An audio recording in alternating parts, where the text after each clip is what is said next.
baseball, that somewhere is the minors.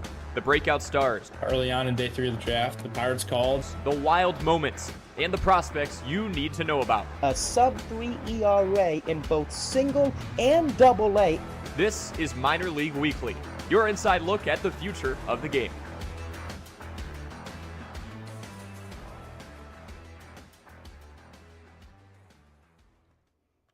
Episode 5 of Minor League Weekly is up, and away. We are so happy to join you here on YouTube at our usual time, 7:15 on a Monday evening. Of course, if you're listening back to this, you're probably on Apple Podcasts or Spotify. If you're on one, make sure you follow us on the other. I'm Cory Sparks, joined for the first time in a podcasting perspective by Sedric Granger, one of our original members who joined us way back almost 2 years ago when we launched this in 2024. Sedric, Happy New Year. How are you?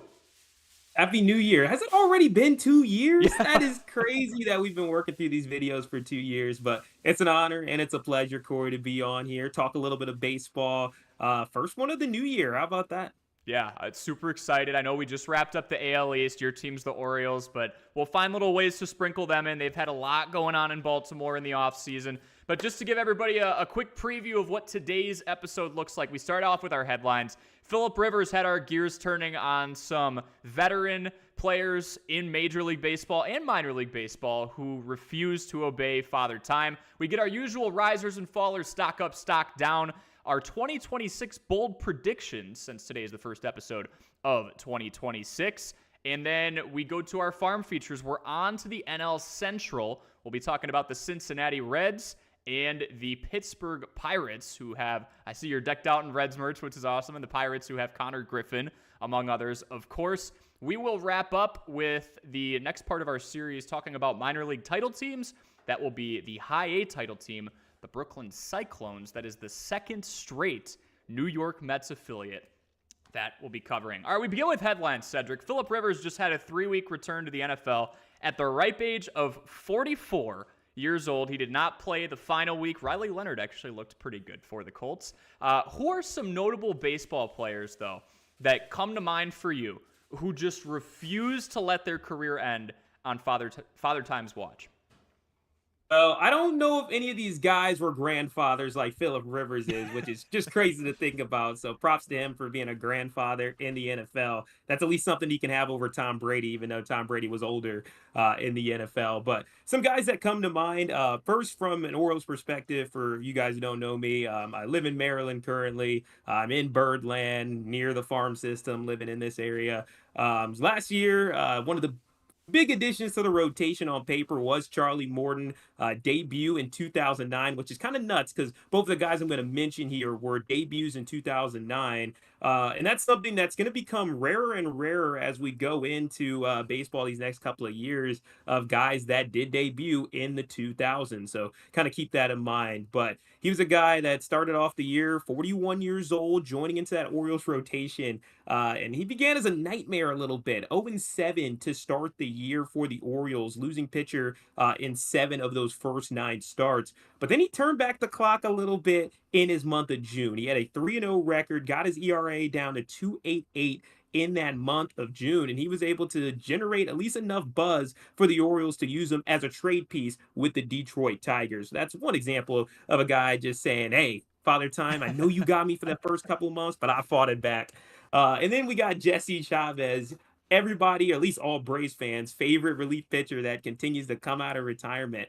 This thing, if you don't know him, he can only pitch well when he's on the Braves, at least in this age that he has been, because it's been crazy. We'll go to 2022. He played on 3 different teams that year, including the Los Angeles Angels, as well as Chicago. And with Chicago and LA, 6.35 ERA, 7.59 ERA, struggled with both of those teams. But he goes to the Atlanta Braves, and it's no problem. He had a 2.72 ERA with Atlanta in the year of 2022. And then he came back again the next year. Then he was going to retire. He's not going to come back. Comes back the next year in 2024. Is solid for him. And then 2025, you think there's just no way. There's just no way he can pitch again in his 40s. He comes back in. He pitches 4 games. It wasn't great this year. It wasn't a low ERA. He did struggle in his 4 appearances with the Braves, who did have quite a few injuries this year, unfortunately for them, as they'll be looking for a bounce back year in 2026. But he's definitely a guy that comes to mind for me, Corey. So Charlie Morton and Jesse Chavez, they have been fighting in a ring with Father Time. And now, Corey, we'll pass it on to you. Who is fighting Father Time? Yeah, quick thing on Jesse Chavez, right? I'm decent friends with Dave Lazat. He's the broadcaster for the Gwinnett Stripers, AAA affiliate over there for Atlanta. He went to the same college as me, actually. And it's so funny because I listen to him whenever I could. I think he's awesome at his job, like a lot of those guys are. Every once in a while, good old Jesse Chavez will just pop in there for a couple of innings, little mop-up appearance, and you could just hear Dave like holding back laughter going, here we go again. This guy, acknowledging the entity that you just brought up, pitches really well for the Braves and in the Braves organization, goes just about anywhere else, and it doesn't go nearly as well. The one that came to my mind when referring to the Phillip Rivers of the MLB, if you will, it's literally just Rich Hill. Like, those two are one and the same to me.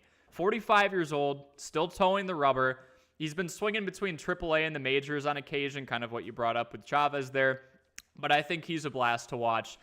Can't throw high 90s, really never has been able to. That wasn't his game as a southpaw, so he's got to be more cerebral, right? And you draw the comparisons to Phillip Rivers and Rich Hill and Jesse Chavez and Charlie Morton. That's the style of play that they have to rely on. They can't rely on some cannon arm. That's where Father Time usually dictates retirement. I can't throw the ball that hard or that far anymore. That's never been Rich Hill's game, and that's why he's still out there throwing professionally. So I think it's fun. He can pick you apart underneath, just like Phillip Rivers. He bites the corners of the zone. I think we should cherish every last pitch when it comes to the Mortons, the Chavezes, and the Rich Hills of the world, because who knows how much longer until, especially in a day and age where guys are supposed to be throwing 100 all the time, we're going to see 40-something-year-olds doing this at this high of a level. Yeah, it's insane. I mean, the power scaling just continues to go up as the years go on. And it's always not just the fastball, but their breaking stuff also can lose a couple miles per hour. And when it comes to Major League Baseball, if you drop maybe 3 or 4 miles per hour on your curveball or on your slider, it can turn what was a nasty breaking pitch into something that's going to be hanging up in the zone and make it easy to work. Like looking at Charlie Morton, watching a lot of his Orioles starts, his curveball is one of his best pitches that he's been known for and generates a lot of strikeouts on. He wasn't in the zone with it as much, and he did not have the command of it that he used to. So either he was missing pitches and people weren't swinging at it, or it was just above the zone or hanging in the zone for an easy, home run or big hit for some of the opposing team. So again, those are the areas where you maybe lose some velocity, but if you keep things going up here, that can be your big advantage of the wisdom and the experience that you've gained, as well as your presence within a clubhouse too. Yeah, kind of got to rely on that deception, right? And those three are masters of that art. That's why they were still doing what they were doing at the highest level. All right, we move on to risers and fallers. Stock up, stock down, if you will, Sedric. And I'll begin with somebody in your system, or who was in your system, right? Austin O'Verne goes to the Rays. He is now their number 22 prospect, comes from the Orioles, came over in the Shane Baz trade. I think he's going to have a lot of opportunity now. He improved as he climbed up that Orioles farm system last year.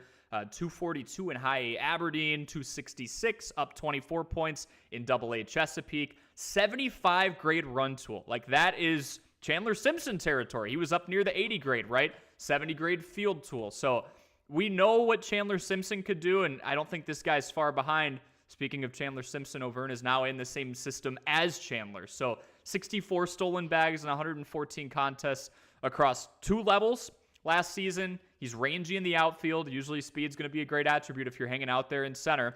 The speed helps him a ton, and he gets that 70 grade in the fielding category as well.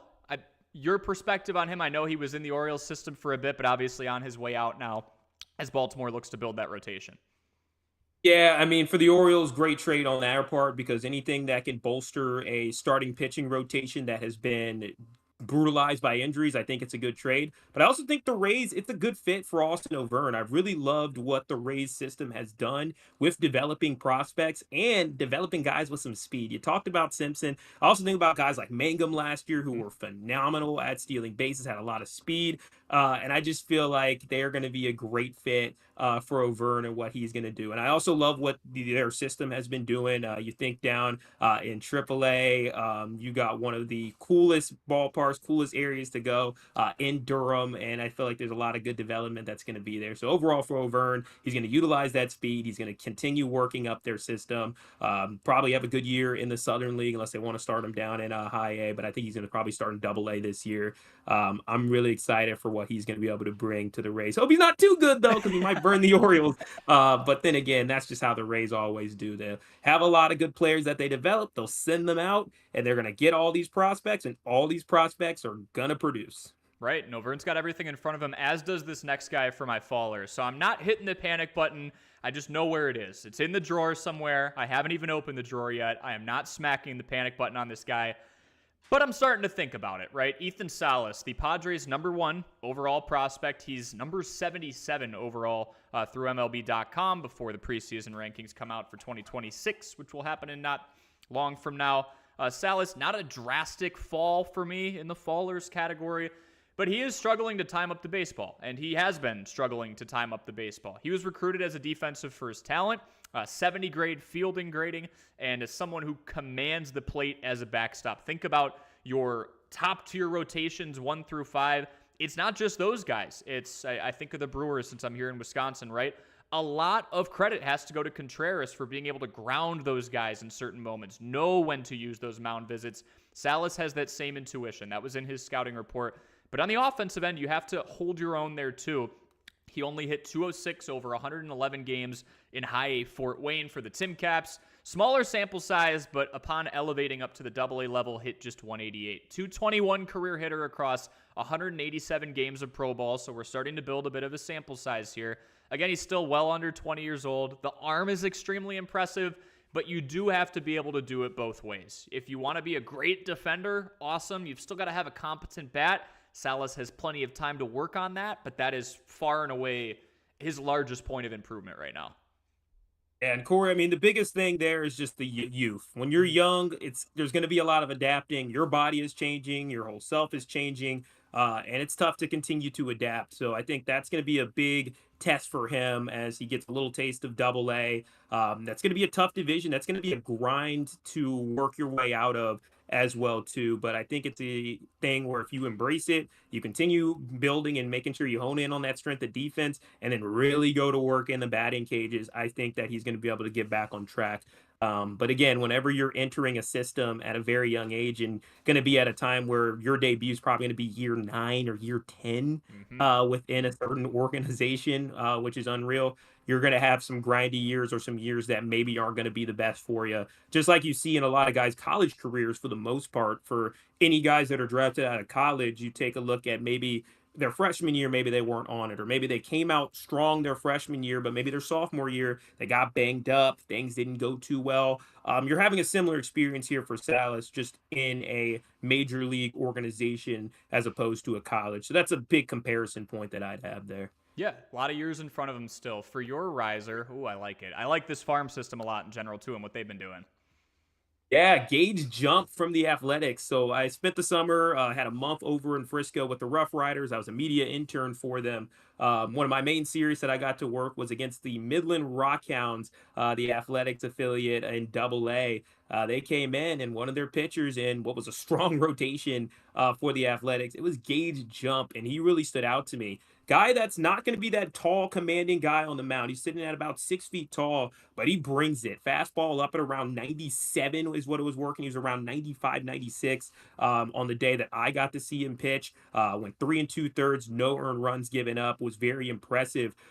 Big pitch for him that he works off of is that slider. That slider is disgusting. It works well off of the fastball. The grading on that is around 60 on that 80 grade scale, so it's definitely his best pitch.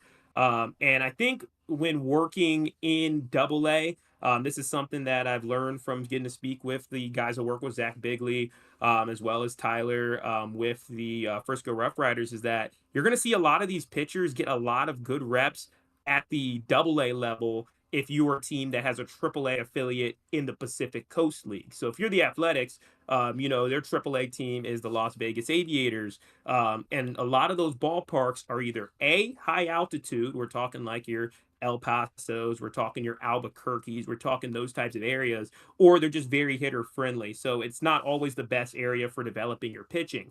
So you're going to see a lot of these teams that have really have their AAA teams in the Pacific Coast League. They're going to be developing a lot of hitters in Double A, and they're going to be developing a lot of their hitters, or a lot of their pitchers, I should say, in Double A. And Gage Jump, he's done a great job of that. He's a guy who had Tommy John surgery early on in his career, had to overcome that to get to where he is at. So we've seen him work through some adversity. Great in Midland, 3.64 ERA across 81 innings. And I expect him to make a pretty strong rise, especially with an Athletics team that's always has constant turnover, it seems like.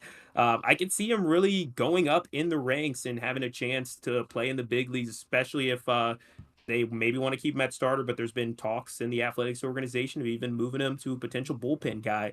That may just make him see the mound at the major league level even earlier. So I'm glad that you really went into the Pacific Coast League point, the Texas League, in terms of just there's not a whole lot of value depending on the guy's environment in putting him out there for 50, 60 innings. Confidence might take a hit, right? A shallow fly ball or a deep fly ball that's usually going to park just shy of the warning track is sailing over the fence. So now you're questioning your curveball, right? So I'm glad that you dove into that, because before you told me this, minutes before we went live today, I've had that thought that I think a lot out there's have, where you're going, well, this guy pitched wire to wire in 2024, for example, in Double A, and then he was just ready after 2 outings in Triple A. You're using that as the bulk of the, let's validate who this pitcher is. Is everything developed? And then if they're not in the right environment, you don't want the Coors Field experience if you don't have to have it, right? So then they get the call up quickly after. So Gage Jump's a great name for a riser too. So well done there. Yes. Definitely excited for him. And again, it's a great point. Something to keep an eye on when you see guys get called up from AAA. If their AAA affiliate is in a Pacific Coast League, you might look at the AAA ERA and see 4 or 5 or something like that, and it might not tell the whole story. So just keep that in mind whenever you're watching any games from a team, like the Mariners, like the Rockies, one of those types of teams as well, if a guy just gets called up. For my faller, it's very similar of a story to what you talked about, Cory, where you're definitely not pushing the panic button anytime soon. Just a guy that lost a little bit of momentum after a lot of hype. So last year, we did a video series, top 10 prospects to watch in different areas. So we had prospects to watch in AAA, AA, High A, Single A for your guys' viewing pleasure. If you guys want to check that out, we'll do another one coming up this year. But Carson Williams was up there for the AAA group there with Roman Anthony, as well as guys to watch that all didn't last extremely long in AAA. And he's on the verge of graduating, got some chances in the majors, 32 games, just trying to work on that consistency. He was bat 172. But the good news, when you play for the Rays, especially in this year, you're at a very small ballpark. So the opportunities for power is there. And he delivered. He had 5 home runs with the Tampa Bay Rays. But once again, you got to keep in mind they play on a smaller ballpark. In AAA, he did struggle a little bit overall. He showed off the power tool, showed off his defense, which is great because that's going to be the thing that's going to be his floor. But he's just got to make sure he's continuing to stay disciplined at the plate. Something that is extremely common for a lot of prospects is just chasing a lot of the breaking stuff. So I think there's going to be some time that it's going to take to adapt. So right now, getting to start off a couple of games last year, getting to get some of that struggling out of the way, I think that's going to help in the long run. But I think it did hurt his momentum a little bit in the prospects rankings as he went from a pretty much no doubt top 10 prospect to now sitting at number 50 on MLB Pipeline, but still top of the Rays organization as well too. So he's still doing very well for himself, but just a guy to watch, especially in big league camp. I think he should be projected to make the big league roster, but it is something we will be following with Rays camp once spring training comes around. Yeah, great point, Sedric. Right, I think it's a fair critique to have someone start to fall in the top rankings when the bat's not showing up, but because he was up there in the company of guys like Roman Anthony, 5-tool talents, he can rely on other tools when the bat isn't coming around. It feels like that's always the one if there is a straggler that struggles a little bit with the learning curve of Major League Baseball. But if you've got a really good glove, I mean, pick your poison with guys at shortstop, right? The Cubs at times were going through it with Dansby Swanson, not a prospect at all, but someone who was hitting in the low 200s, but they knew how reliable that glove was, so it was never a question what they were going to do over there at shortstop. also paid him a lot of money, so that's a factor. You look over in the Bronx with somebody like Volpe, who had a lot of errors, but the bat was giving him 20-plus home runs. And yes, they got that short porch over there, but he was using the dimensions to his advantage. With Carson Williams, it's more towards that Dansby Swanson side of the spectrum. There's no questions about his glove, about his arm, about his range, about anything from an athlete standpoint on the defensive side. You just got to figure out the bat. And to your point, he's going to be playing in that small ballpark for a while. That could help him, and it already did from a power perspective. It's just the hit tool. The power's there. He's got to be more consistent. The strikeout rate wasn't great, but it's such a small sample size that there's plenty of room for growth there.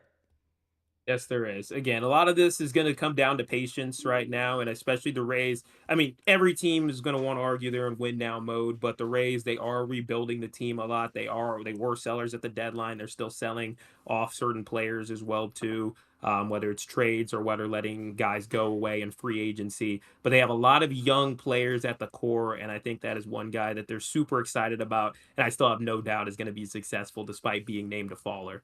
Yeah, the AL East is going to be a lot of fun to follow this year in general.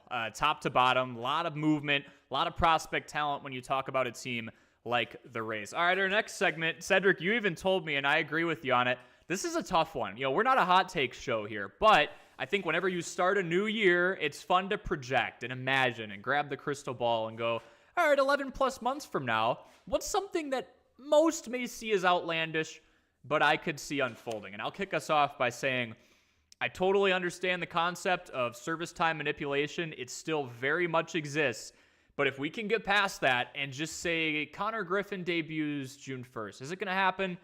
Maybe not. But if he were to crack into Major League Baseball in just his second year of pro baseball, where he went from low A all the way up to double A in his first season, here's my bold prediction. Konnor Griffin, the top prospect in the Pirates system, in MLB right now, gets called up and finishes top 5 in the batting title race this year. I need the first part of that to happen for the second part of that to happen. But if he gets called up, more on Griffin to come when I get to my farm feature here. But he sees the ball extremely well. He has a strong, compact swing, blistering speed. He stole over 60 bases last year, and I feel like that gets lost in the shuffle with everything else he's been able to do. But here's the main reason I think maybe the Pirates make a move earlier than you would expect them to. Paul Skeens has been talking a little bit this offseason, and he should be. That team needs run support if they want to keep him in Pittsburgh. Konnor Griffin is going to be your main supplier of run support. If you like what you see in AA and AAA to start this year, there's no need to wait until 2027, in my opinion, because Paul might not be there waiting in Pittsburgh at PNC Park for him. I think this is the textbook scenario where a team gets a little more assertive than you'd expect them to, A, because of the talent that Konnor Griffin has, and B, because you have a diamond on the mound who is begging to have a winning record next year with a sub-2 ERA, and he's not asking for much by doing that. I like it. That's a good prediction. And that's one where a lot of Pirates fans, I know they've been waiting for some more offensive production. And with the amount of pitching that this team develops, their rotation is set to be great, especially with some of the prospects you'll be talking about a little bit later on our farm feature with the Pittsburgh Pirates.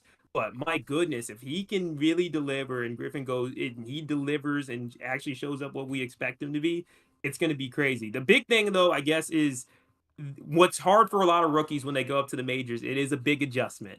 It always is a big adjustment. We saw this earlier with Jackson Holiday when he initially got called up. They definitely accelerated him a lot, and he ended up being not ready for that situation. But every prospect is different, and maybe because, hey, Jackson Holiday, he maybe struggled a little bit when he started, doesn't mean that Konnor Griffin's going to do that. He might be ready to go and be built ready for this pitching. But I do like the most is that aggression. Like, hey, we got Skeens for this short amount of time, a service time, it's a ticking clock. We need to make something happen. And I think that by accelerating him, if he's ready, he's hitting well in all of his different levels, go. Just go. Bring him up, see what happens. You can always option him down if you need to. And it is one of those times where it will be a tough decision. They can choose whether to manipulate the service time. That's what the Orioles did with Sam Basayo last year as well, to try to, make sure it works out pretty well. And then also for their personal accolades to get their Rookie of the Year awards as well, too. A lot of teams do it for that reason if they think they have a guy that can earn an award like that. But I like that prediction. I think that's fun. And we'll keep our bold predictions in the NL Central. I'm going to go with Reds back-to-back playoff appearances. And that'd be the first time since 2012, 2013, with that core that they had back then, 2012, 2013 season. But even Terry Francona, I believe in him. I think he's a great manager. Breaking the Reds playoff drought outside of the 2020 COVID season. The Reds haven't made the playoffs since I was a kid. So it's really nice to be able to have a manager that they can believe in, that's a proven winner. And then also sustaining success, it starts with that rotation. I'm going to hear that enough. That's something I use a lot to value teams, is how good your rotation is. And the Reds are stacked. They are. And they have a lot of prospects that are also ready to go in AAA or have already debuted in the majors, and guys that are off of injury that are slated to potentially come back. We'll talk a little bit more about that in the farm feature. But obviously, you got Hunter Green as your young ace of the staff, as a really good righty arm to lead things off. You got great lefties as well. Andrew Abbott, I'm extremely high on. I think he was up there in the Cy Young race as one of the best pitchers throughout the entire season. Very consistent for the Cincinnati Reds last year. Nick Lodolo, another lefty that I like. And then when you have this stacked of a rotation, if the bats struggle at all, which you do have a true star when it comes to Elly De La Cruz, you got some other consistent guys that can be up and down, but can sometimes have some good outings as well too. You're thinking your Spencer Steers, your TJ Friedels, your Gavin Luxes. You want them to, produce for the team. Even a Trevino for a little bit of a veteran presence as well too, at catcher, and Tyler Stevenson at catcher too. I feel like they can bolster the bats by how deep this rotation goes.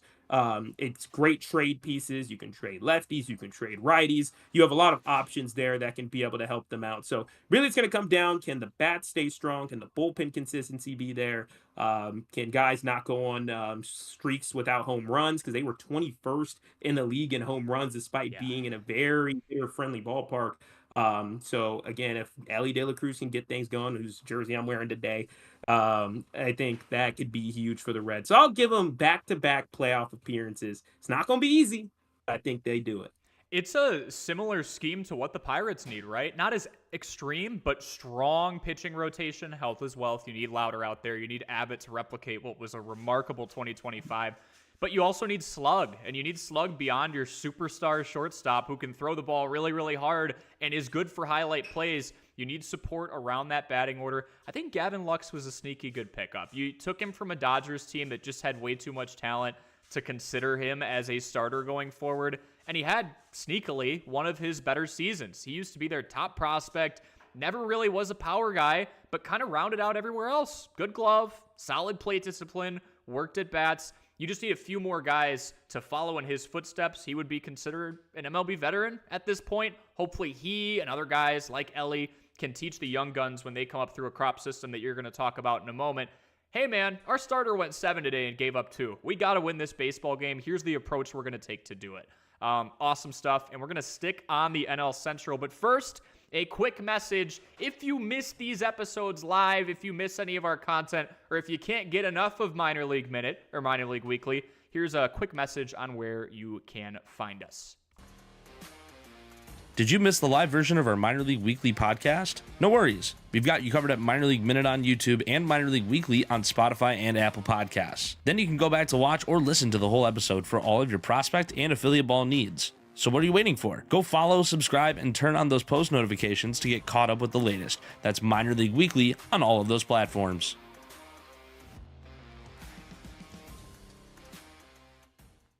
And welcome back to Minor League Weekly on the Minor League Minute YouTube channel, as well as Minor League Weekly on Apple Podcasts and Spotify. You can always find us on Instagram, TikTok, Facebook, and, of course, YouTube as well, and Twitter. All right, so we went through our bold predictions for 2026, mainly NL Central themed, and the NL Central dialogue does not stop there. Sedric, you were hinting at it, showing your hand a little bit. You want to talk about the Reds, and I don't blame you. You scooped up the Cincinnati Reds for your farm feature. Give us the whole rundown on what Cincy's got going on in 2026. All right, so with my farm features, I really love starting off with just a couple of phrases that or overview the system. So one thing with Cincinnati that kind of stands out, young. It's very youthful, and there's going to be a lot of points on that later. Injury luck. There's been some ups and downs on that front, especially with some of the top prospects in the farm. Then you continue that with athletic and athleticism. You got some players that are really exciting. They're very young, but extremely athletic, and you'll see that within their grading.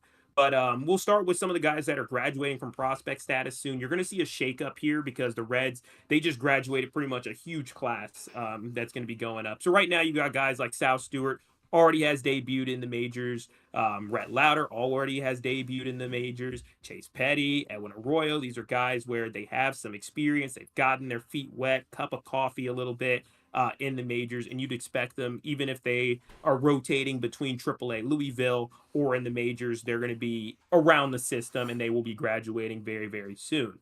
I'd also recap it that there's kind of a lot of lottery tickets in this farm system, which makes sense because the Reds, like I said, have graduated a ton, but they've also drafted a ton. And when you look from this farm system from top to bottom, you don't see a lot of guys in AA and AAA in the system. It seems like you have guys that have either already debuted or they are in rookie ball or single A. There's not really a ton in that middle class. So once you kind of get that last group of talent matriculated, it may be a while before the Reds can depend on another prospect. So keep that in mind. That's one of the things that's, comes with the system and comes with the turnover of doing what they did in 2022 after, getting rid of a lot of those key pieces with their 2022 team, such as Sonny Gray, Eugenio Suarez, who had an amazing season with the Mariners recently, and Diamondbacks too after the trade. Diamondbacks to the Mariners trade, rather. And then, Sonny Gray, Castellanos, all those guys traded. There was a lot of pressure on Kroll, a lot of pressure on the Reds to, make some moves or, we need to produce if you're going all young core. And the young guys are here. They're here. They made a playoff, already have a playoff berth. They have playoff experience. And one of those guys that's here, we'll start with the top prospect in the system. It's Sal Stewart, versatile defensive piece for the Reds. You can play him at first. You can play him at second. You can play him at third. Awesome. 3 really good spots to have in your infield.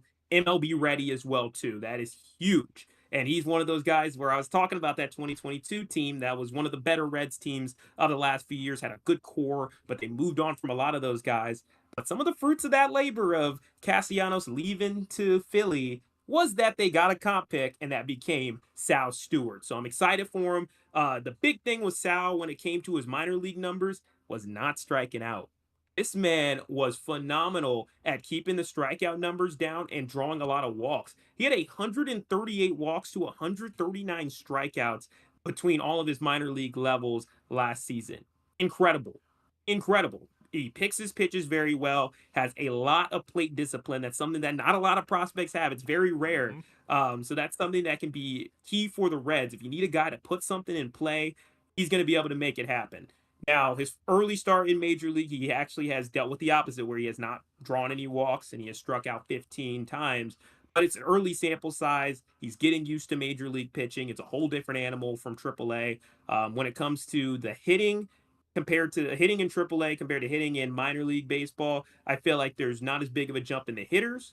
Or should I say AAA and Major League Baseball, not as big of a separation in terms of the hitting talent, but there's a massive jump off in terms of the pitching talent. Oh, yeah. So that can make it harder sometimes when it comes to hitting to adjust. So I'm interested to see how he does at adjusting at that. But again, that's something that has to excite the Reds. And then also his youth. He's 21 years old still and is already getting time in the majors. So again, that youth dynamic, one of the top key words about the Reds farm, that's something that really reigns true with Sal. But before I get to the second one, any thoughts so far, Cory? Yeah, there's like 2 guys that come to mind when you talk about having numbers like Sal's in the minors. Granted, I'm translating them to the majors. Juan Soto and one of the biggest tickets on the market right now, and Kyle Tucker, they do what Sal Stewart, if he can translate into the majors, is doing, right? And that is walking as much as you strike out. You can count on one hand the amount of guys who are walking as much as they strike out at Major League Baseball. So A, that means it's extremely difficult.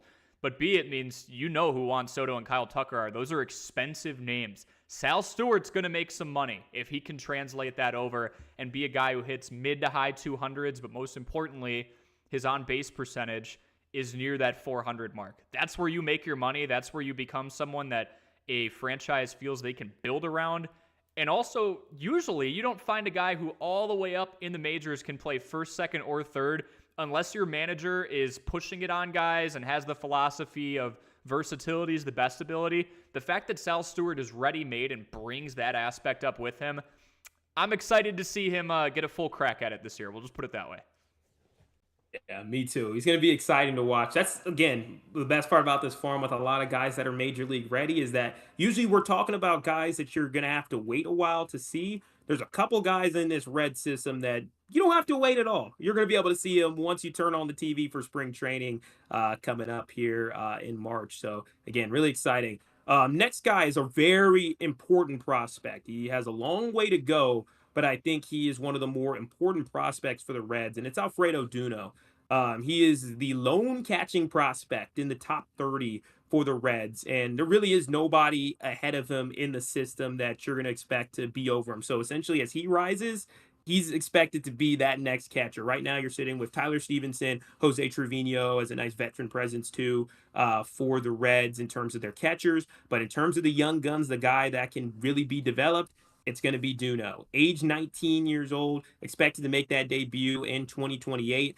We talked about Ethan Salas a little bit earlier. Back in 2023, there was a list that MLB Pipeline did of the top 50 international prospects. And on that list, one of 5 catchers on it alongside Ethan Salas is Alfredo Duno. Just talking about how big of a name he is if you're on a list with a guy like Salas. Big thing for him. Here's where the injury concerns is the first bit of it, which is unfortunate, but that was something that really plagued Duno early on. His 2023 year had to deal with injuries, wasn't able to play that full season. And then 2024, this one hurt the most, broken ribs, which sounds terrible. That cut down his season in the Florida League with low A Daytona. So dealing with those injuries was brutal, but in 2025, he proved, hey, I can stay healthy a full season. I can put it together, and he made 113 starts for his team, bat 287 at the age of 19. So not only was he able to sustain that health throughout the year, but he carried that into the Arizona Fall League as well, and he produced. So you really want to think about who's going to be those clutch players that can make a big hit when you need to. Well, in the Arizona Fall League semifinals, a kind of playoff atmosphere, not as much as an MLB playoff atmosphere, but still it's nice to see that, especially at that level with only top prospects really from all these different teams and at many different levels. Because in Arizona Fall League, keep in mind, you have prospects that are from AAA, AA, high A, single A, and you have all these different age ranges. Duno hit not 1, not 2, but 3 home runs in a semifinal game. Impressive. That's big. That's what you want. A big time bat that can show up in the clutch. He's a very solidly built guy, 6'2", 210. And whenever you're 19 years old with those types of numbers, you know you're going to continue hitting that weight program. You're going to continue to grow, continue to get a good build. So again, he's really building himself up well. He's very strong-armed, like any type of high-ranked catching prospect. His arm tool is going to be really big. You're going to really expect him to have that throwing arm really good. So again, I think he's going to be a very important piece for the Cincinnati Reds, a team that does not have a lot of depth when it comes to catching prospects. So Duno's expected to be the guy. Yeah, I think the Arizona Fall League is amazing for 2 of the reasons that you just mentioned, both of which apply to Duno. A, if he gets shut down for a year, not that that's exactly what happened to him, you can still shut it down and then say, hey, let's give it a shot for a few weeks and make late October, early November our target date. And B, like you said as well, you have guys in low and high A going up against AAA, almost Major League Baseball ready talents, and then they simulate, you're not going to get the same crowds and hype, obviously, but that postseason atmosphere at the end where you might have the best AAA prospect in one system going against the Alfredo Dunos of another system in the Reds, and he comes out and just hits 3 towering shots with his team's season on the line. So I think the Arizona Fall League, even though it happens as kind of an aside in one of the quietest times of year for baseball, it's sneakily one of the best things for this game and for guys like Duno, who he's got his whole career ahead of him, but when you show promise on that stage, it's a good sign for things to come. Yeah, we won't be done talking about the Fall League either, because exactly your point, Cory, of getting to play against guys that are at higher levels, you also get teammates that are guys that are higher levels, and that'll be the case with our number 5 prospect here for the Reds when we close out our top 5 list. Next two, I'll kind of group them together because this is what I like to call the Ellie plan to replace him after he goes and gets his big deal, because he's going to get paid, and he will get paid very well. We've not seen the Reds operate like a big market team. I highly doubt they're going to match what the Yankees or the Dodgers or whoever big market team X is going to pay for Ellie De La Cruz. So they need to come up with a plan. And they got two young guys that were the best players in their state. We got Mr. Nebraska baseball in Tyson Lewis. We also got Steele Hall, who was one of the top prospects or top players to ever come out of Alabama, I believe. So again, you have two really highly ranked guys that come out of high school. They're going to start in the system. So Tyson Lewis, he was committed to Arkansas. The Reds gave him a pretty sweet offer, and you're getting into our system very early. So he's a little bit older, age 19, but I think Steele Hall, who's the other guy who's age 18, so a little bit younger, I think Steele has a chance to be a higher floor and get to higher levels, I think, than Lewis. But I think Lewis is going to get there faster and has already put in quite a bit of work. So the big thing with both these guys, they got plus speed. They don't got Ellie speed, but they got some serious speed. For Steele Hall, 70 graded speed. Goes along well with, Ellie De La Cruz. He got the speed. Billy Hamilton, another fast Red as well, too. Kind of keeping into those types of traditions. But we'll go one by one to try to keep it easier. So Tyson Lewis, again, top prospect in Nebraska. He worked already through a little bit of rookie ball, now working with Daytona. That's a historic ballpark, by the way. Jackie Robinson Ballpark, home of Bethune-Cookman. I always shout out HBCU baseball programs when I can. And that's also the first place when Jackie was in AAA and training during spring training. That was his first really professional experience he got to play. Awesome. Was at the Jackie Robinson Ballpark in Daytona, especially because there were other ballparks that were refusing to break the color barrier at that time. And that was in 1946 before he eventually debuted with Brooklyn in 1947, officially breaking the color barrier. So a historic ballpark. So any Reds prospects that are in single A, it's a really cool experience to get to play at Jackie Robinson Ballpark, newly renovated. But that's where it really shined for Tyson Lewis. He's going to get that opportunity to get to play there. And I think that's going to be great because the big thing for these young prospects, and that'll be emphasized from the managers, from coaches, building up to the amount of games it takes to play in major leagues. So a lot of these players, when you're in high school ball, you may be some total 100 games, but you're not going to be playing them back to back to back to back to back to back like you are in when you're in a minor league system. So there's a buildup that's there. That's why the rookie half seasons are there. That's why Arizona Fall League is there. You're being able to build up. So I think they're really excited for Lewis to get that first 100-plus game season. And then for Steele Hall, just getting out there to get playing. And we'll see if he starts in rookie ball. I think that's what they're going to start him at. And then maybe move him over to Daytona potentially. But I think that he's going to get some opportunities to get his first experience because a lot of it was just the strength and conditioning. That was really what it was all about.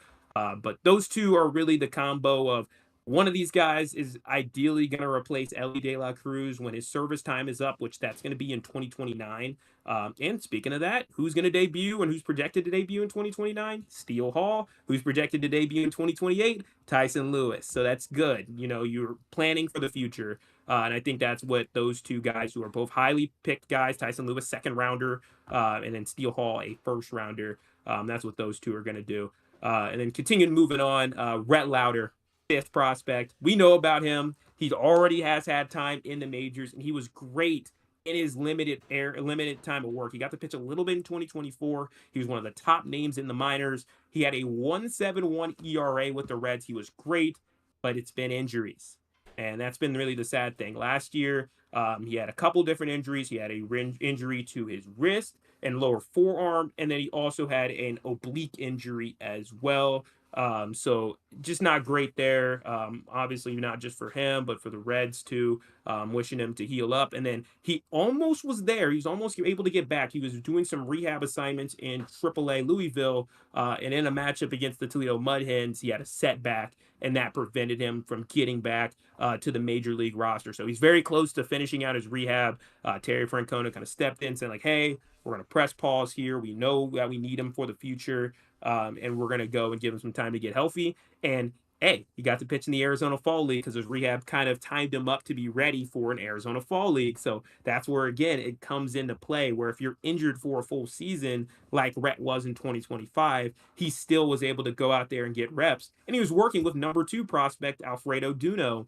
And there's a kind of big age difference that's there, but it's nice that you're getting that experienced pitcher and a catcher getting to work well together. And I think that was a great learning experience for both of them, but mainly for Alfredo as the top catcher in the Reds organization. So really exciting that worked. But I think Rhett is a guy that's going to be dependable. If he can be healthy, he's got great stuff. And I'm really excited for where he can come in. He can either be a big part of this rotation, or he can be a big trade piece for the Reds. Like I said, is a loaded group of starting pitching, and a lot of teams are willing to trade bats to get that type of pitching in their organization.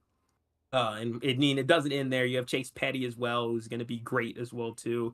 So it's really good. And then lastly, we'll close with the diamond in the rough here to wrap up the Reds. Cam Collier, 2024, he had the ultimate cool moment, I'd say, is going to the Rising Stars game, the best of the best in minor league baseball, and winning MVP over there at the Rangers ballpark. So really exciting for him in that way. He's kind of that lone guy that's in that AA mix. He's the only prospect in AA currently right now in the Reds top 30. So he's still working his way up. He's another guy that can be a bit versatile. He can play first, he can play third. So another guy you can kind of fit in, and he's got a great bat. I think that's his biggest thing. He's not going to be a burner on the base pass or anything like that, but I feel like his power is there. And like I said, the Reds 21st in home runs last year. If you want to build that up and you want to get those big moments, a guy like Cam Collier can give you that potential. They've been excited about him for a while, worked his time in Dayton, had a very long stint in high A Dayton, but he was able to get through it, work well, and now it's up with AA Chattanooga in the Southern League. And once you get to Louisville, things go very quickly if he can work his way there. But I still think he has a little bit of time left to go, but he is expected to debut potentially later this year. So another exciting guy that's coming up is Cam Collier. And don't forget about him, even though I think he had a little more hype a little early on. I think he still has some hype, but it's not as much as it used to be. But that's a bit of the Reds overview there. Any final thoughts, Cory, before we move over to Pittsburgh? Yeah, 2 things. I guess one with Rhett Lauder, the big phrase with him is going to be innings limit. I'm curious to see how the Reds handle him in 2026. Francona speaking forward thinking, hey, we want to make sure we protect him. We want to make sure he's healthy and ready to go. The last thing you want to do is rush somebody like that back, and it looks like they're taking the right approach. Quick nugget on Cam Collier, Chipola College legend. So he worked with one of the head coaches for a summer league team that I worked for. You and I were in the Northwoods League not too long ago. And Coach McSheffrey was his name, Sean McSheffrey. He was talking to me about Cam Collier. He was trying to find a way to get him out there on like a temp contract just so we could see somebody of that caliber. Didn't end up working out for whatever reason. I think he played in the Cape for a little bit too, actually. But he told me, he goes, this Cam dude, Cory, just watch him. Like, if you love baseball, he is a program builder. So that's high praise coming way back from 2022 before he was really on people's radar. And you mentioned, right, a little bit of drop-off in the hype, but the potential's still there. You throw the cherry on top of the sundae and a Rising Stars MVP not too long ago. I've got a lot of Cam Collier stock, so I hope he keeps rising up here, and it's good to see he's one step closer to the majors. Yep, I hope so too. A player that I'm going to be really excited about, and I'll probably put him on my AA players to watch list. Just a little preview there that he's definitely going to be one of those guys to watch over there in Chattanooga coming up. But exciting. I love seeing all the different ties. There's a lot of relationships, connections, people that have crossed paths throughout it, and you are just full of great stories, Cory. So it's always great whenever you take some time to bring back a memory that you had. Yeah, appreciate it, man. And you did a great job on this farm feature, right? I want to say brighter days ahead for the Reds, but they're already having some pretty bright days. They broke into the postseason. I hope your bold prediction comes true, and I think it's very likely that it does if a lot of these top prospects that had just made their debut and reached graduation status end up coming to fruition, can stay healthy, and can get out there and log some games. We're going to go on to the Pirates, a team that the brighter days ahead moniker applies a little bit more to. At least it feels like it should have been the last few years. Always hanging out there with the best farm systems. But when it comes to a hot topic in baseball, and one that's going to come up this upcoming offseason, payroll, salary cap, hard salary cap, salary floor that is being suggested too to really help out the competitive balance. You can't have those conversations without talking about the Pittsburgh Pirates. However, regardless of what happens there, if they maintain the 5 names that I'm talking about right now and they go up and they get into Major League Baseball, I do think brighter days are ahead. Regardless, we begin with the best prospect in baseball. Konnor Griffin, #1 overall prospect, listed as a shortstop and outfielder, truly that versatile type where they're listed as a shortstop, but early on in their development, you can kind of mold that talent into just about anywhere you want to. ETA is 2027. We'll see. If this guy's hitting above 300 in AAA in Indianapolis, I think that Pittsburgh's going to be foaming at the mouth to get some offensive production. But the top prospect in baseball, he's getting plenty of well-deserved hype. I feel like that stock meter just keeps going up and up and up and up and up. And all he has to do is have a good month or two in minor league baseball, I think, to get that call. We'll see. But it feels like the longer we get into the offseason, that just continues to build. This is all just his first year of pro baseball, a.k.a. 2025. He did the following: a total batting average of .333, 21 home runs, there's your power. 94 runs batted in, there's your situational hitting when the bags are juiced. 65 stolen bags for Konnor Griffin. Got promoted not once, not twice after skipping rookie ball, and did not miss a beat in Double-A Altoona with the curve. This is one of those rare breeds where you talk about the idea of a 5-tool player all the time, and it's really fun to imagine someone turning into that. Konnor Griffin is a 5-tool player right now. He has been for the last couple of years. So, Sedric, I think this is someone who he put on some muscle this offseason. He's got 30-30 potential written all over him, and boy, do the Pirates need somebody like that soon.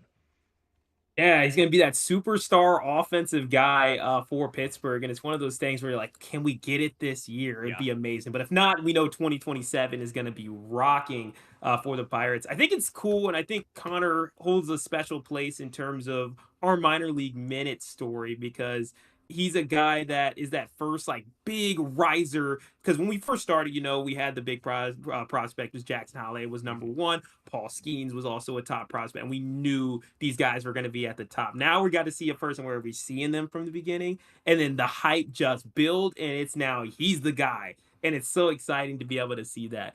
You just look at the build, 6'4", built like your Gunnar Hendersons, built like some of those top Ellie De La Cruz, and they can do everything. And if you're the Pirates, you've got to be excited for what is going to be coming. If you can really have that offensive star, I think people are really going to start believing.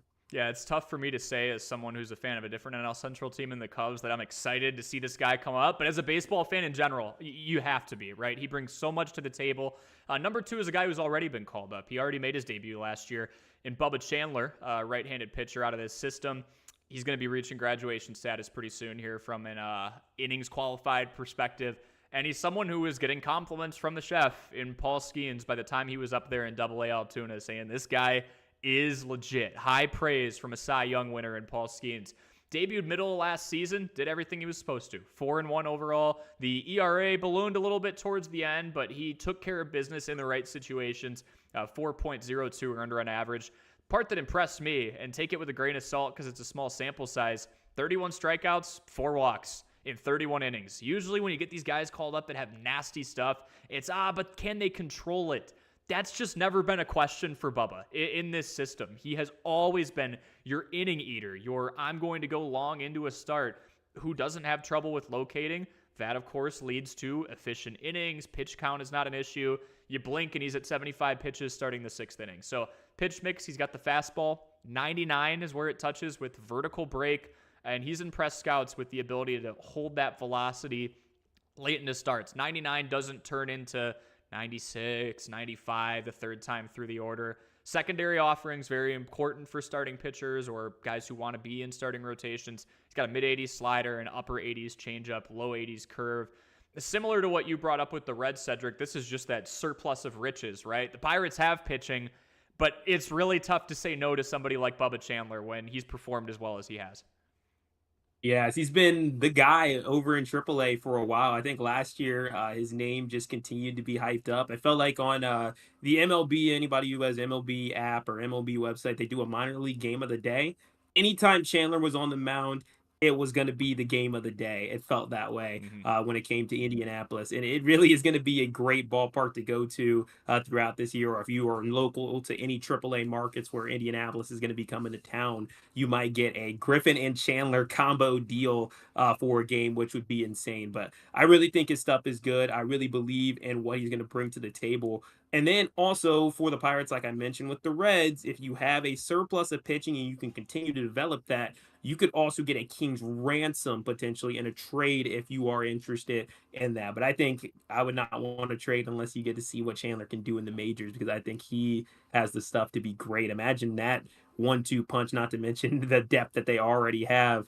It could be very dangerous. It could be very dangerous for the Pirates. But yeah, Chandler's going to be an exciting guy to watch. One thing that also stood out from your description, which you so eloquently put, was just that not losing that velocity. That's really key as well, because if you're a starter that's going to be trying to go deep in games, which the Pirates, we've seen Skeens go very deep in games quite a bit, and it's hard to have that extra gas throughout a full season, because a lot of these guys in AAA, they will be on pitch counts. They will be building up to maybe 4 innings at most, and then that's it, maybe 3 innings at most. So that build-up process is going to be something interesting to follow. But if you're not losing velocity already in AAA as you continue to go and you try to have your deepest starts, I think that's already a really good sign for what you might be able to do in terms of your longevity with each of your outings on the mound when you get up to the big leagues. So great point there. Yeah, and especially in a day and age, right, where velocity seems to be the main priority, but sometimes guys sacrifice innings. Now you have someone throwing 5 really hard innings instead of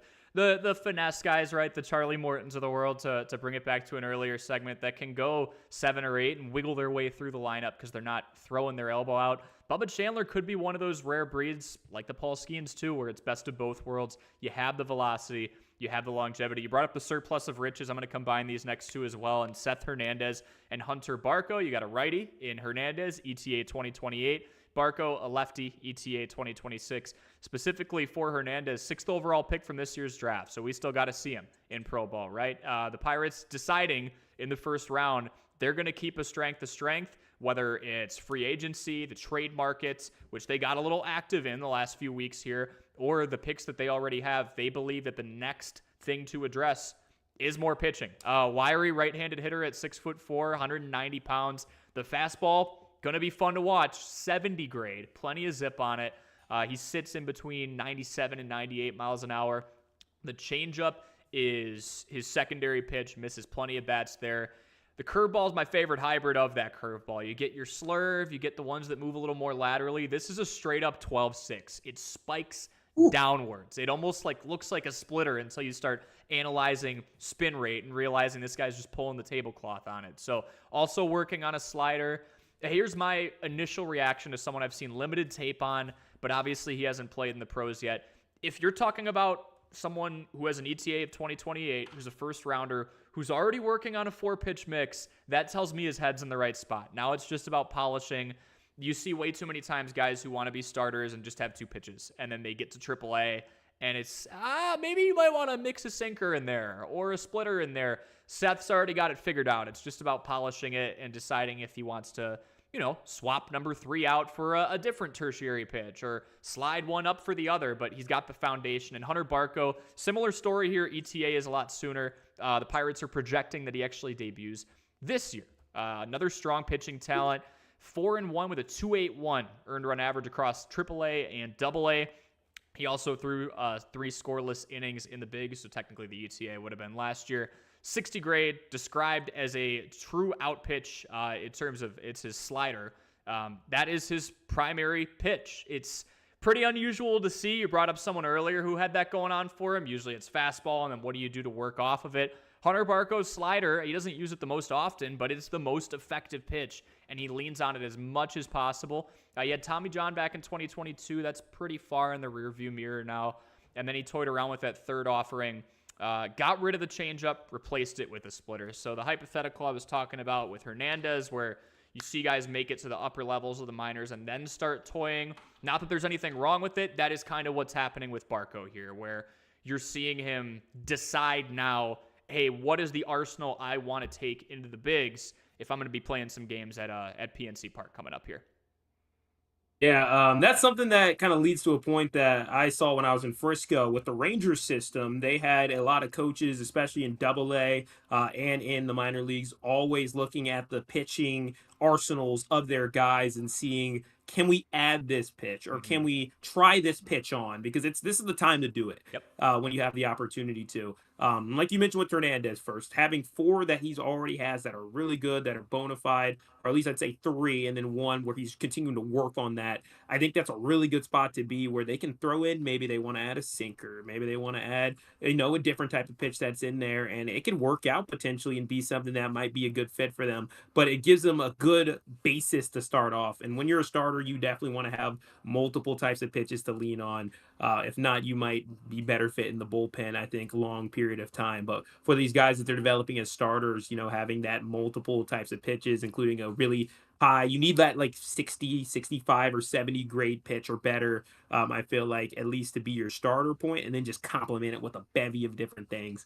And I feel like both of these guys have, especially Hernandez with his pitch arsenal, and then Hunter Barco just continuing to, work through some of the challenges that get there whenever you're a guy where maybe your ETA, you expect to be there a little bit earlier, but you can take your time because this is a system that's full of great pitching.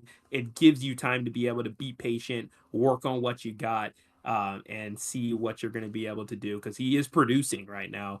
Just got to continue to hone it and make sure it's ready to go to the bigs and be ready to translate to the next level. That's the luxury the Pirates have too, right? They bring one of these guys up. It's not working out. Hey, no pressure, man. We got plenty more where that came from. You go down there in Indianapolis and play with that sinker and figure it out. And when you're ready, we'll make room for you. But we've got plenty of pitching right now, assuming they don't start to trade that away. I still think if the Pirates, and it feels weird to say this based on their history, their biggest contract has gone to Brian Reynolds. If they wanted to make a splash, they've got the farm talent to do it. So do we see 2 or 3 of these top 5 names fly off? I'm not sure, but number 5 is Edward Florentino, outfielder / first baseman, bigger frame, longer project. ETA is 2029. He's got the potential to be a 5-tool player in Pittsburgh. He'll be in the oven for a while, though. You got to develop a lot of different things. I would more so describe him as well-rounded as opposed to 5-tool right now. Nothing really sticks out. Nothing is awfully below average. Everything's a 50 or 55 grade. You have plenty of time to develop all that. Still someone who's got to grow into his frame to 262 batting average with an OPS in the high 800s for low A Bradenton with the Marauders. He stole 29 bags in just 54 games, too. So you can do some fun little hypothetical math there to see what his season could look like if he really leans into that speed aspect. I'm excited to see what happens when he gets that full sample size. Quickly for our diamond in the rough, speaking of the Arizona Fall League, Tony Blanco Jr. just basically took over our channel for a week. He had a 464-foot 3-run homer that got him featured on this channel. Personally caught my attention, where you have all these guys playing against other talents at different levels, and he was just hitting moonshot after moonshot after moonshot. A couple of Pirates players were on the offensive end. So great raw power, just about encapsulating that and seeing if he can keep it throughout a full season. He's ETA'd for 2 seasons from now. Yeah, no, that's always exciting when you have those splash plays, because that's one of the things with thriving in the Arizona Fall League versus thriving, in your minor league schedule. So you'll have guys that are definitely going to pop in the minor leagues during the regular season, but you're also, competing with the major league regular season and the different storylines that go there that allow it to not always be brought up to the forefront in the news cycle. I mean, that's a part of what we're doing here is to try to make sure those things get to the news cycle, but not as much. But in the, Arizona Fall League, while that's happening, you don't have the majors going on for a big portion of that. So instead, you're going to have a lot of opportunities where people are focused on baseball and locked in on what's happening. You're going to be able to pop. And we saw it earlier with Alfredo also having that opportunity to go off and make a big play in the Arizona Fall League and having that 3 home run game for Duno's case. You also had that big home run, 464 feet, that's going to stand out for Blanco Jr. And just like that, you got a lot of people's eyeballs for going into this next minor league season. Right, the spotlight's on him. Quickly here as well, strengths and weaknesses. You could probably guess what I'm going to say. The Pirates have a similar issue in minor league baseball as they do Major League Baseball right now. Their strengths, we'll start with those, powerful throwers. I mean, you can roll back to 2023 and look at their pipeline. It looks very similar as it did 2 to 3 years ago. their pipeline's peppered with some of the best pitchers in all of affiliate ball right now. Harrington was in there at that point, obviously Skeens. They're deep. They've got top-end talent like Bubba Chandler right now to fill in that slot.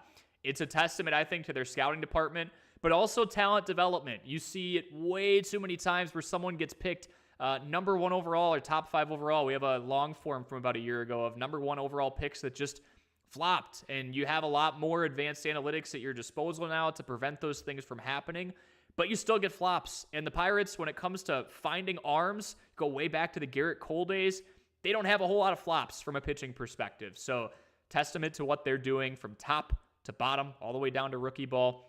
Weaknesses, hitting, depth, and I'll emphasize depth because Konnor Griffin's likely going to be a superstar. I think he could be a world beater. He has all the tools to be that.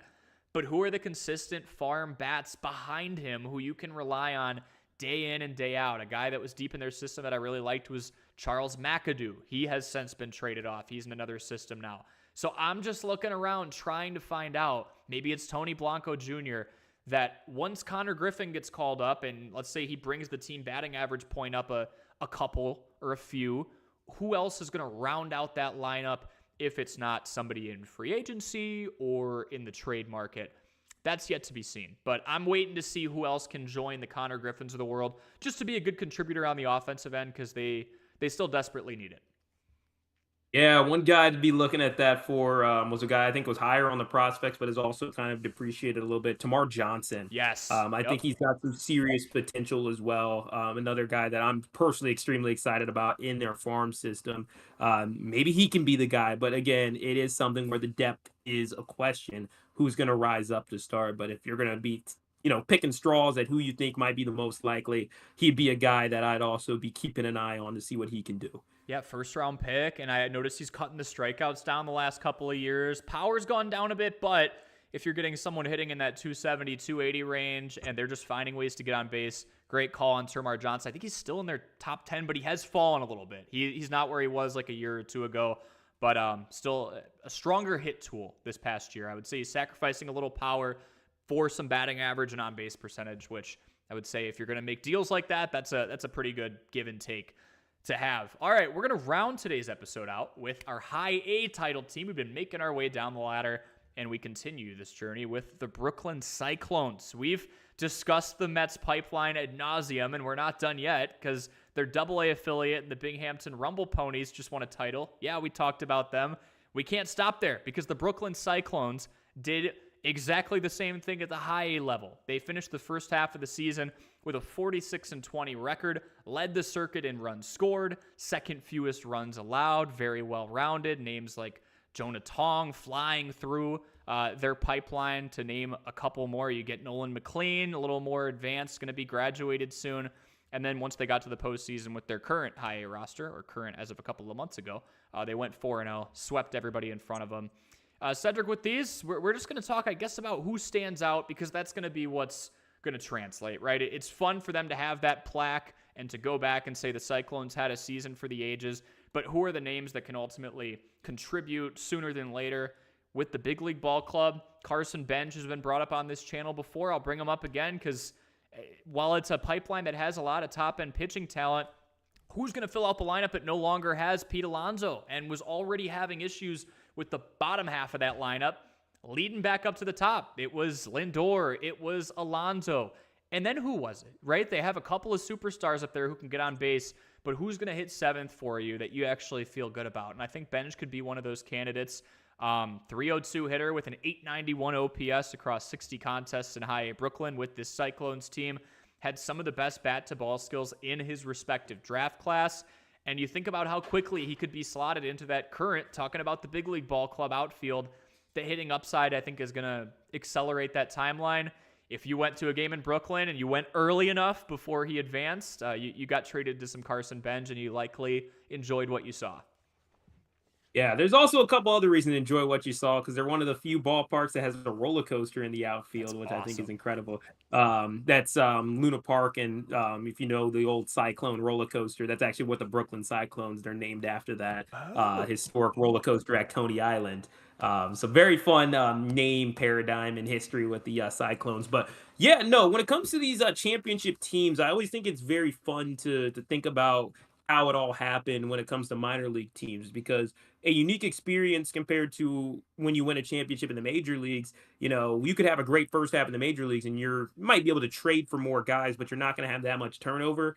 Minor leagues, you're going to have a ton of turnover. But we saw with this team with Brooklyn, they were on fire to start off the first half of the season, 46-20. They didn't lose a single series, which, if you want to be really good in the minors, there's an easy way to do it. Don't lose any series. And they did not lose a single series. They also were fantastic at home as well, too. So those are some of the things that really popped as well. So I went back in. I wanted to listen to kind of what some of the coaching staff was going to say, because a lot of these championships, there are a lot on the players where you need a lineup where you need some of those top prospects that are going to be there to, anchor your team. But you also need some good depth guys that are in your farm system that maybe not the top 30 prospect type of dudes, but maybe the guy that's maybe been in the minors for 4 or 5 years and he's been just enjoying playing pro ball in high A in the South Atlantic League.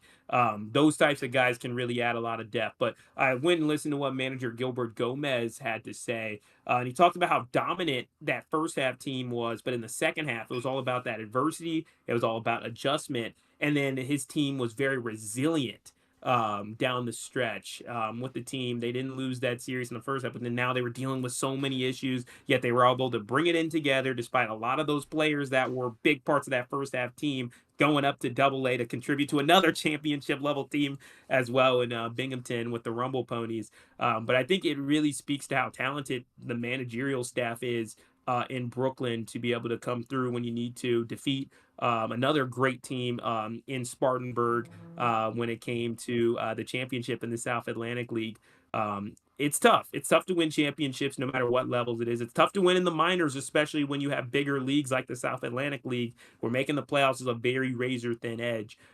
So again, it's big to always talk about who stands out on these teams, but I also want to highlight how tough it is to win these championships and how big of a village it takes. So I think a lot of us will look at these minor league teams and only look at them for those top prospects. But learning with what I learned in Frisco, you had guys that would be on the team for 3 or 4 years that have been around in the farm system for a while and are major contributors. They're veteran presences, just like how you have veterans on the major league squads. You have those veterans in the minor league squads too, of guys that have been around 3, 4, 5 seasons that are helping those top prospects move up. So I think that's something that doesn't want to get unnoticed when we talk about championship teams, and something that stood out with the Cyclones when looking back at their championship run and seeing what their manager had to say.